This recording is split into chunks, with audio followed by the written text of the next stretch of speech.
तो देखिए दोस्तों, ये फ़ोन में कुछ स्टोरेज फुल हो जाने की वजह से बच्चा मैं क्या कर पाया, बच्चा वीडियो कट हो गया, मुझे कुछ साउंड सुनाई दे दी, नहीं तो मैं पढ़ाते चला जाता। अब मुझे पता भी नहीं चलता वीडियो रिकॉर्ड हो रही है या नहीं हो रही है। चलो देखो, मैंने यहाँ तक समझा दिया। इसे पहले वाले वीडियो में मैं ज्वाइन कर दूंगा दोनों को, नहीं तभी समझा देता हूँ। ये 4 सर्कल मैं वीडियो कहीं उसमें क्या कर दूंगा बच्चे, ज्वाइन कर दूंगा, ठीक है। या तो ज़्यादा दिक्कत होगा, मैं समझा ही देता हूँ। वीडियो को ज्वाइन करने में हमको बहुत ज़्यादा मेहनत लगेगा। चलो देखो, ये बच्चा 4 आइडेंटिकल सर्कल है। 4 आइडेंटिकल सर्कल कहने का मतलब सभी सर्कल का रेडियस क्या है, सेम है। All circle having same radius, सभी का रेडियस सेम है बच्चा। और वो कितना सेंटीमीटर है, तो 7 सेंटीमीटर है। जो यहाँ से रेडियस है ये तुम्हारा 7 सेंटीमीटर है, ठीक है। तो यहां से देखो, यहां से यहाँ 7, तो यहां से यहाँ भी क्या होगा 7। तो ये कितना हो जाएगा 14, तो ये भी कितना हो जाएगा 14, ये भी 14 और ये भी 14। तो ये जो बन गया ये स्क्वायर बन गया। तो वही मैंने लिखा बच्चा, फर्स्ट में लिखा क्या कि area of square is equal to side into side. ये तो साइड का स्क्वायर लिख सकते हैं। तो 14 इंटू 14 196 सेंटीमीटर स्क्वायर हो गया। हाँ सर, अब ये साइडेड रीजन निकालना था बच्चा। तो साइडेड रीजन कैसे निकालोगे, ये स्क्वायर के एरिया में से 4 को क्वाड्रांट है उसका एरिया घटा दोगे, सब्ट्रैक्ट कर दोगे, यस और नो। तो यहाँ बच्चा अगर हमको निकालना है यार 4 quadrant formed in a circle, या तो in one a circle, in one circle, sorry a square. So 4 quadrant is equal to 1 circle, यह सही है। अब area of circle is equal to क्या होता है, pi r square. Area of circle is equal to क्या होता है, पाई आर स्क्वायर। पाई का वैल्यू 22/7 और इंटू आर स्क्वायर हो जाएगा। पाई का 22/7 इंटू 7 कैंसिल आउट कर देंगे बच्चा, 7 से 7 खत्म हो जाएगा, 22 से 154 सेंटीमीटर स्क्वायर हो जाएगा। बोलिए यहाँ तक कोई कंफ्यूजन। अब बच्चा ये साइडेड रीजन निकालना है, तो ये चारों क्वाड्रांट को स्क्वायर में से घटाएंगे ना। ये तो कलर नहीं है, अगर ये कलर रहता तो ऐसे रहता, ऐसे मान लो ऐसे पूछता, तो ये 3 को क्वाड्रांट को घटाते। यहाँ 4 को क्वाड्रांट बन गया था, तो 4 को क्वाड्रांट बन गया था, तो बच्चा हमने एगो सर्कल बना दिया। हमने क्या बना दिया, सर्कल। जो कि देखो ये एरिया ऑफ 1 सर्कल लिखे हैं, एरिया ऑफ ए सर्कल। तो यहां से ये आ गया था 196 किसका, ये स्क्वायर का। और सर्कल का एरिया कितना निकला था 154। दोनों को जब सब्ट्रैक्ट करोगे बच्चा, तो यहां से आ जाएगा 2 और यहां से आ जाएगा 4, यानी 42 सेंटीमीटर स्क्वायर। कितना बच्चा, 42 सेंटीमीटर स्क्वायर। ये निकल गया एरिया ऑफ साइडेड रीजन। बोलो यहां तक बात आई समझ में, अरे आई कि नहीं आई, ठीक। अब हम लोग नेक्स्ट क्वेश्चन की ओर बात करते हैं, ठीक है। देखते हैं नेक्स्ट क्वेश्चन क्या कह रहा है। नेक्स्ट क्वेश्चन कह रहा है बच्चा कि एक ट्रेपीजियम है। क्या है, एक ट्रेपीजियम है। हाँ सर, एक ट्रेपीजियम हो गया।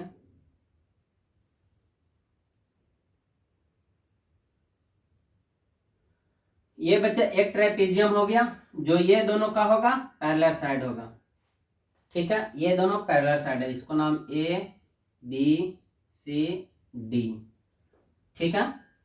अब यहां से एक जो थर्ड साइड है, ये भी बच्चा इसका पैरेलल है। ये इसका क्या है, पैरेलल है। इसको नाम रख लो बच्चा पी क्यू, ठीक है। इतनी बात आया समझ में कि एक ट्राइपीजियम है जिसमें ये वाला भी साइड क्या है बच्चा, ये पैरेलल है। यहां से आप लिख सकते हैं कि ए बी जो है वो पैरेलल है सी डी के, और सी डी जो पैरेलल है पी क्यू के। हाँ सर, ये तीनों पैरेलल हो गया। इतनी बात आया समझ में।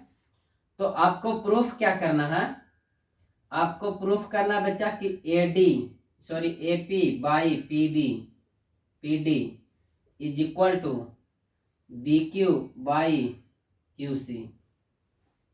ये आपको प्रूफ करना है। ये आपको क्या करना बच्चा, टू प्रूव। चलो हो जाएगा आप लोग से। अगर हो जाएगा तो वीडियो को पॉज कीजिएगा और बना के बताइएगा। वीडियो को पॉज कीजिए और बना के बताइएगा, नहीं तो देखो बच्चा मैं बता देता हूँ। सबसे पहले आपको लिखना होगा क्या, प्रूफ तो लिखना है। सबसे पहले लिखो कंस्ट्रक्शन। क्या लिखोगे, कंस्ट्रक्शन। कंस्ट्रक्शन में आप ज्वाइन कर दिए किसको बच्चा, बी एंड डी को। हाँ सर, कंस्ट्रक्शन में हो गया join B D, join B D. देखिए आप गिवन पहले लिख दीजिएगा, गिवन क्या लिखिएगा बच्चा, given A B C D is a trapezium A B parallel to C D and P Q also parallel to A B. बात आया समझ में। एंड टू प्रूव ये लिखिएगा, फिर कंस्ट्रक्शन में ये लिखिएगा। कोई कंफ्यूजन?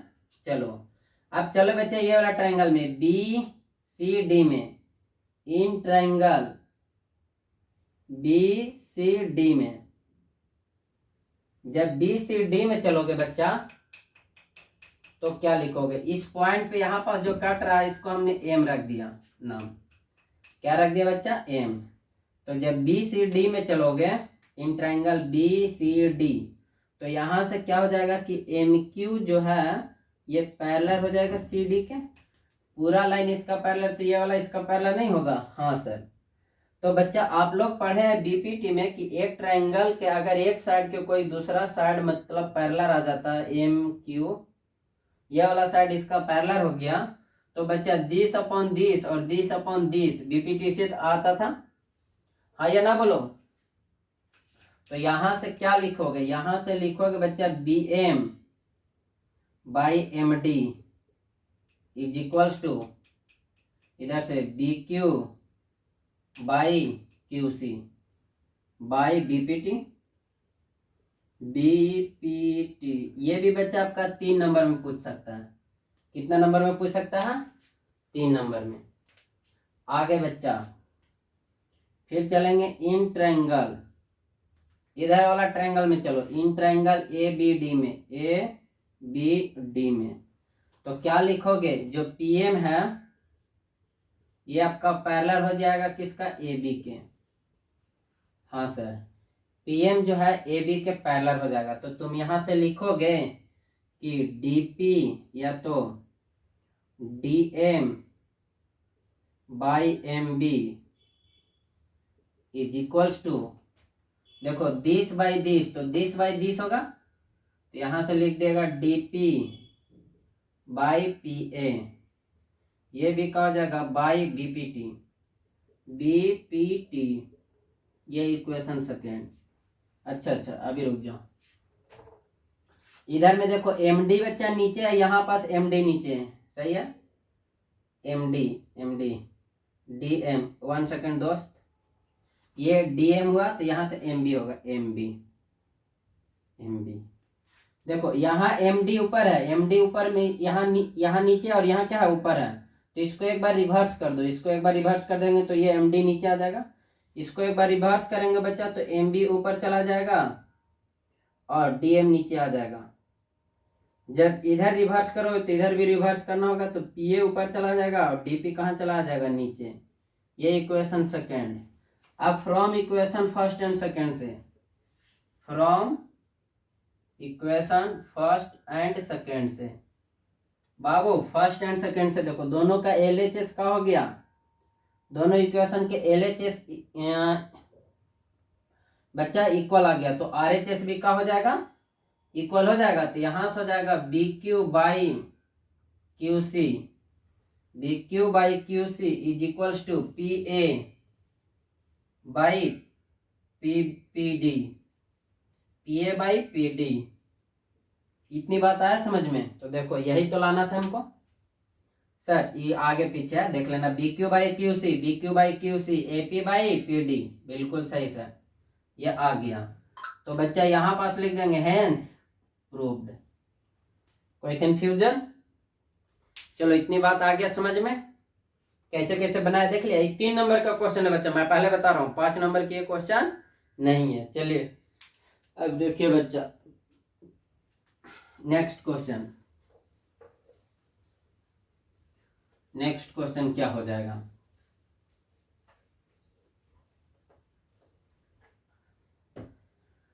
नेक्स्ट क्वेश्चन बच्चा कुछ इस प्रकार से है। क्वेश्चन आपका लिखा हुआ क्या है, मैं देख लेता हूं एक बार, मुझे क्वेश्चन याद नहीं आ रहा है।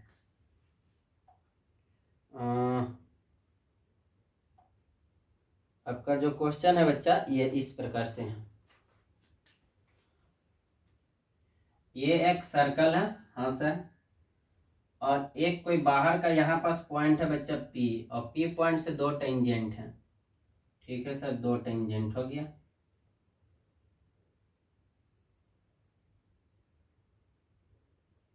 चलो इस पॉइंट पे मानो, ठीक। और बच्चा यहाँ से क्या हुआ कि इस पॉइंट से यहाँ पास और यहाँ पास एक टच किया है, ठीक।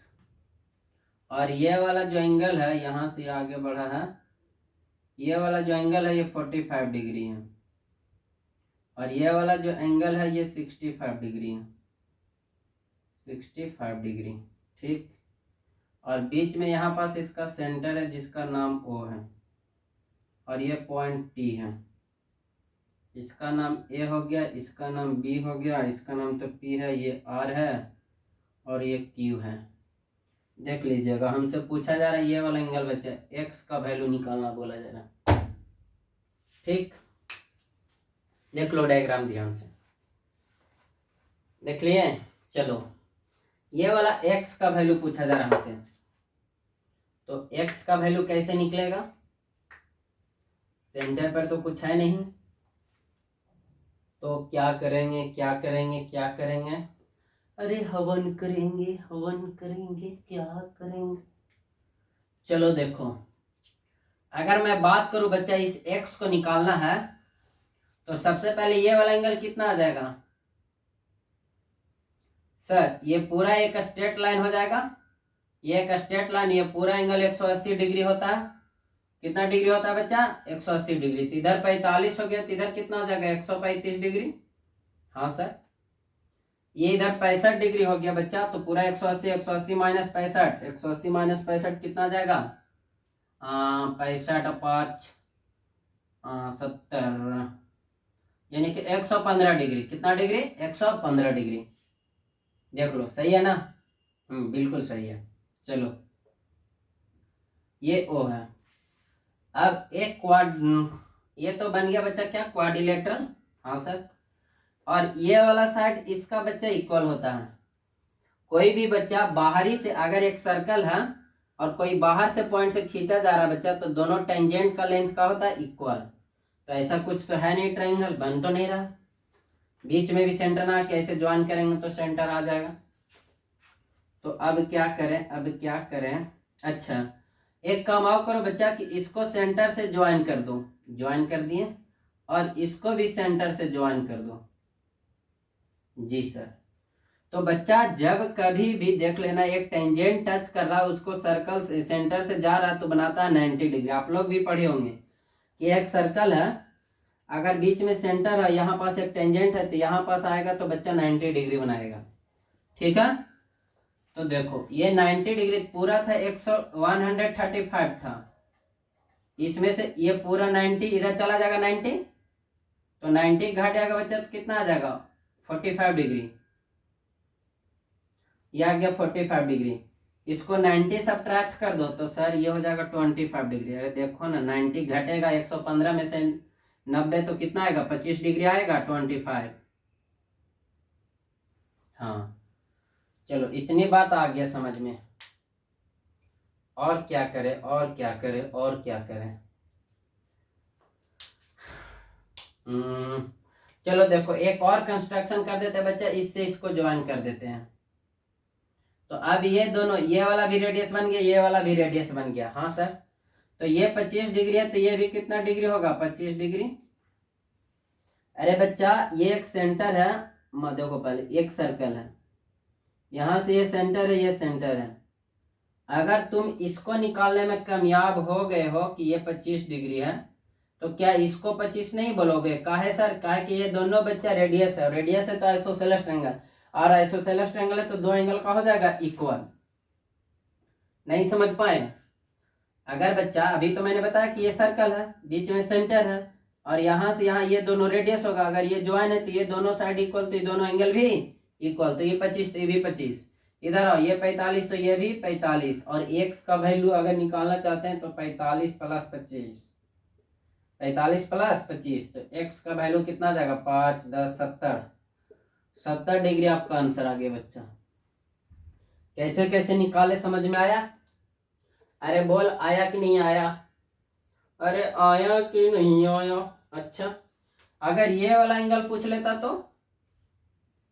तो देखो यहाँ पास आ गया 70 डिग्री, हाँ सर, और यहाँ पास आ गया 135 डिग्री, हाँ सर, यहाँ पास आ गया 150 डिग्री, और यहाँ पास मान लो कि बच्चा क्यू है या कोई एंगल थीटा मान लो इज इक्वल टू 360 डिग्री। अरे पूरा क्वाड्रिलेटरल होगा, बोलो होगा कि नहीं होगा? ये सभी को जोड़ दो तो ये तुम्हारा कितना आ जाएगा? ये आ जाएगा 200, 245 यानी 250 और 250 7 यानी कि 320 डिग्री, 320, और यहाँ से थीटा इज इक्वल टू 360, तो यहाँ से थीटा वैल्यू आ जाएगा 360 यानी कि 40 डिग्री।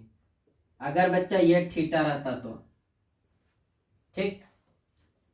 कोई कंफ्यूजन? सही है ना? ऐड देख लेना, 5 5 10 के 0 कैरी हो गया 1, और यहाँ से 1 और 2 3, ये 3 और 1 4, 4 और 5 सॉरी 4 और 7, 4 और 7 11 होगा ना, 4 एंड 7 11, 110, 110 310 माइनस यानी 50 डिग्री। ठीक है, देख लेना। कोई कंफ्यूजन? चलो अब हम लोग आगे बात करते हैं बच्चा। ये कोई क्वेश्चन देखा है बच्चा? कैसा क्वेश्चन था? ठीक था या बच्चा बहुत इजी था? ठीक है, नॉर्मल क्वेश्चन है, ज्यादा टफ भी नहीं है तो ज्यादा इजी भी नहीं है। चलो अगला क्वेश्चन मुझे याद है कि बच्चा अगर सम ऑफ रूट्स आपको दिया होगा, सम ऑफ रूट्स कितना बच्चा? सम ऑफ रूट्स मान लो कि 8 है, हाँ सर, और difference of root, difference of root जो रूट्स है ये आपका दिया हुआ है 2, ठीक है। फाइंड पॉलिनोमियल, फाइंड पॉलिनोमियल, आपको पॉलिनोमियल निकालने बोलेगा तो कैसे निकालिएगा? सम ऑफ रूट्स कुछ दिया हुआ है और बच्चा डिफरेंस ऑफ रूट्स कुछ दिया हुआ, आपसे पूछा गया है कि आप पॉलिनोमियल निकालिएगा। क्या निकालिएगा? पॉलिनोमियल। तो देखो कैसे निकालेंगे। सबसे पहले ये क्वेश्चन हो गया बच्चा, तो सम ऑफ रूट्स मान लेंगे, let roots of quadratic polynomial, quadratic polynomial alpha and beta, दो quadratic polynomial alpha and beta. तो यहां से अगर पूछेंगे सम ऑफ रूट्स बता दो, सम ऑफ रूट्स, तो आपका अल्फा प्लस बीटा की वैल्यू आ गया कितना बच्चा? 8, ये इक्वेशन फर्स्ट। और इसी का डिफरेंस बोला तो alpha minus beta is equals to 2, ये इक्वेशन सेकेंड। अब दोनों को बच्चा ऐड कर दो, adding equation first and second, adding equation first and second, दोनों को जब ऐड करोगे बच्चा तो यहां से क्या हो जाएगा? Alpha plus beta is equals to 8, alpha minus beta is equals to 2। यहां से ऐड करेंगे तो कोई साइन चेंजिंग नहीं, आ जाएगा 2 अल्फा इज इक्वल टू 10, यानी कि अल्फा का वैल्यू यहां से कितना गया? 5। सुनो मेरी अल्फा कहाँ गई है तुम? मैं तुम्हें ढूंढ पाया हूँ, तुम आए हो 5। क्या सुनो?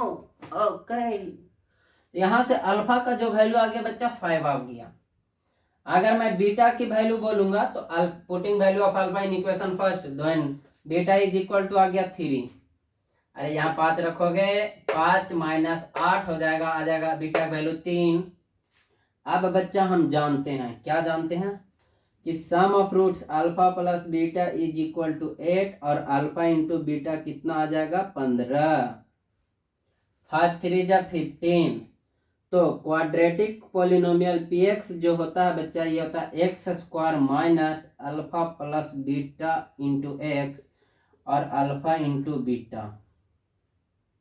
यही ना होता है क्वाड्रेटिक पॉलिनोमियल। कब कब कब होता है ये क्वाड्रेटिक पॉलिनोमियल? जब बच्चा अल्फा और बीटा दो रूट्स रहता है तब, ठीक। अब यहां से क्या करेंगे आप? वैल्यू पुट करेंगे, x square minus alpha plus beta का वैल्यू सर 8, तो हो जाएगा 8x, हाँ सर, और प्लस अल्फा इंटू बीटा का value 15। This is your quadratic polynomial. ये आपका क्या निकल के आ गया? Quadratic polynomial. कोई कंफ्यूजन? बोलो सही यहाँ तक।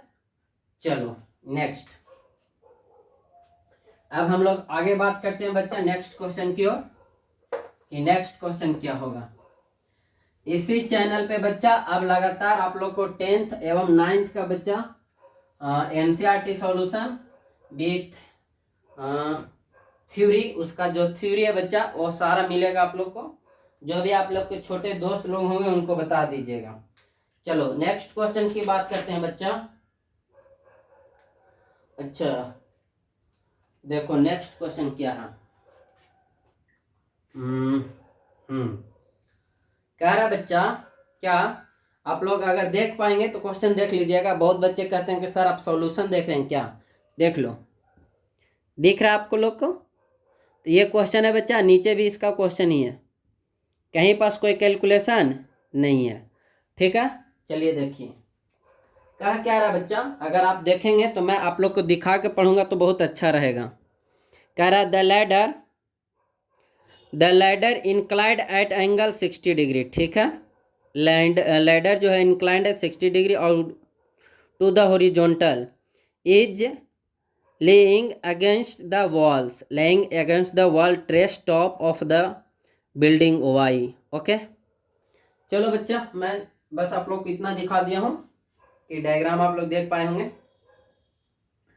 Trace y of the building of the, ठीक है, letter kept at fixed at a point at the same time is made of learn against the trace of top opposite, ठीक है। चलो देखो यहाँ बच्चा दो बिल्डिंग है, कितने बिल्डिंग है बच्चा, दो।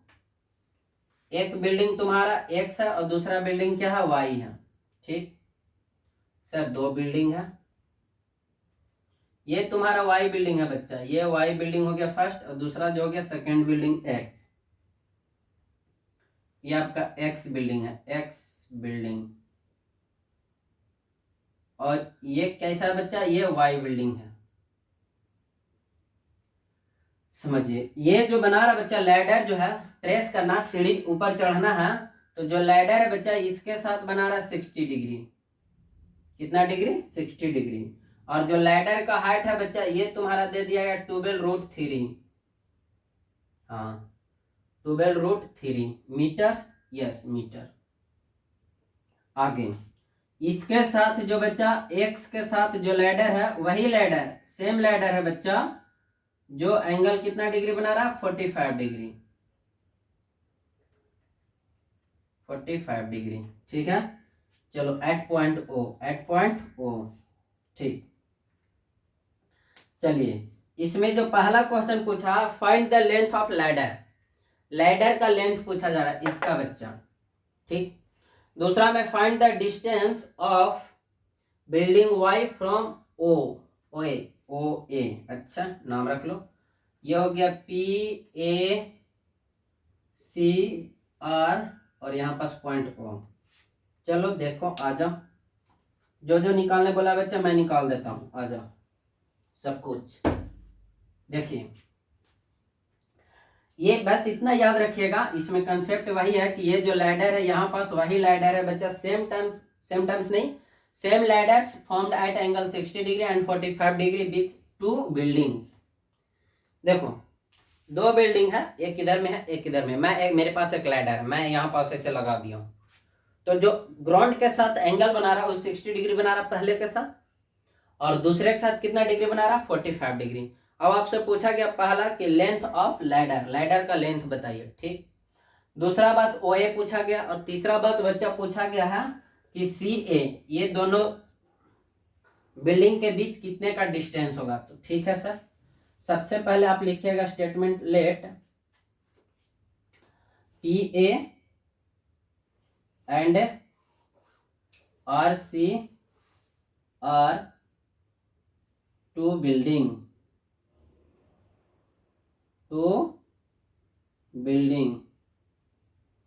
angle formed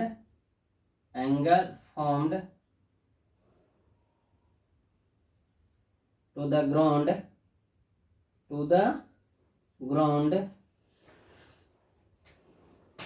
is 60 degree and 45 degree, 60 degree and 45 degree. चलो इतनी बात आगे समझ में। अब चलेंगे सबसे पहले इन ट्रायंगल PAO में। चलो PAO में तो देखो थीटा के सामने हमको दिया हुआ P और H निकालने बोल रहा है, तो हम बच्चा साइन थीटा लगाएंगे। साइन थीटा हो रहा क्या होता है P बाई H, तो PA बाई H क्या हो जाएगा PO। ये बच्चा सिंपल सी इस प्रकार से बन रहा है, यहाँ 90 डिग्री यहाँ 60 डिग्री, तो ये सामने वाला P होगा और ये H हो जाएगा, ये B हो जाएगा। तो sine theta P by H होता है, तो P बाई H लगा दिया मैंने। थीटा कितना बच्चा 60 डिग्री, तो यहाँ लिख देंगे sine 60 is equals to PA by PO, PA by PO। Oh my god, sine 60 तो PA का वैल्यू कितना बच्चा 12√3, ठीक। और PO निकाला, PO को PO रहने दो। साइन 60 का वैल्यू आप लोग जानते हैं √3/2 इज इक्वल टू 12√3 बाई में PO। √3 से √3 खत्म, यानी कि PO का वैल्यू जो आ जाएगा ये तुम्हारा 24 मीटर आ जाएगा। नहीं समझे? अरे बोलो यहाँ तक आया समझ में कि PO का वैल्यू यानी कि लेंथ ऑफ लैडर जो पूछ रहा, तो कितना आ गया मेरा 24 metre. How much 24 metre. Understood? Okay. अब हम लोग चेंज करते बच्चा सेकेंड क्वेश्चन में। Now move in second question. Second question to ask distance of OA। Okay no problem.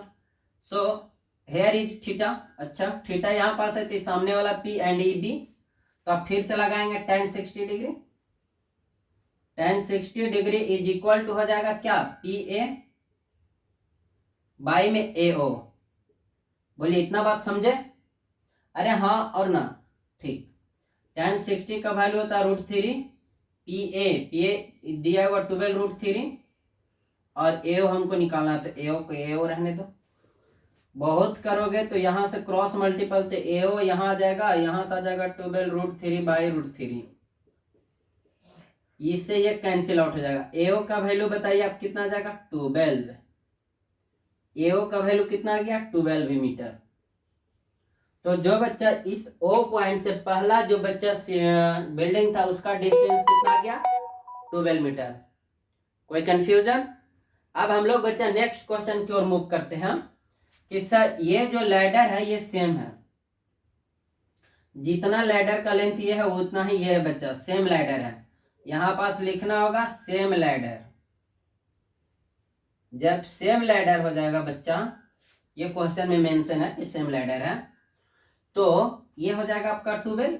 अरे ये 12 निकला तो ये भी 12 निकलेगा ना।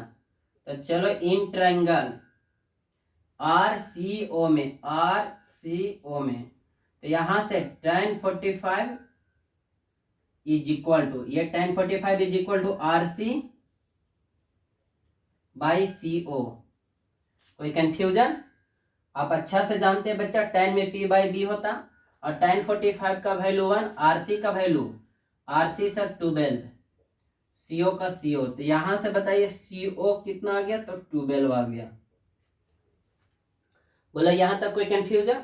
अब ये हमको पूरा पूछा था बच्चा AC, पूछा है आपसे AC, तो AC बराबर आप क्या लिख देंगे, AC बराबर लिखेंगे AO प्लस CO। AO का वैल्यू आ गया कितना, AO का वैल्यू आ गया 12 मीटर, ठीक। AO का वैल्यू कितना आ गया बच्चा 12 मीटर, सही है ना। tan 60 लगाए थे AO PA बाई PB, सही है, सही है AO। यहां से जो बच्चा निकाले tan 45, तो ये 12, तो ये भी 12 है। ओ माय गॉड, मैंने क्या कर दिया, देख लो देख लो, एक सेकंड एक सेकंड। tan 45, यहाँ tan 45 नहीं लगेगा, एक मिनट। ये बच्चा थीटा के सामने P और H हमको तो निकाला नहीं, B और H, तो cos थीटा लगाओ, cos 45, cos 45। cos 45 का होता है b बाई एच, तो हो जाएगा CO और h कितना 12। cos 45 कितना होता है बच्चा? cos 45 होता है 1/√2 is equal to CO by 12 b by H. यहां से जब करोगे बच्चा तो क्या आ जाएगा? यहां से आ जाएगा CO इज इक्वल्स टू 12/√2। कहीं पास थोड़ा मोड़ा मिसिंग आ रहा है क्या?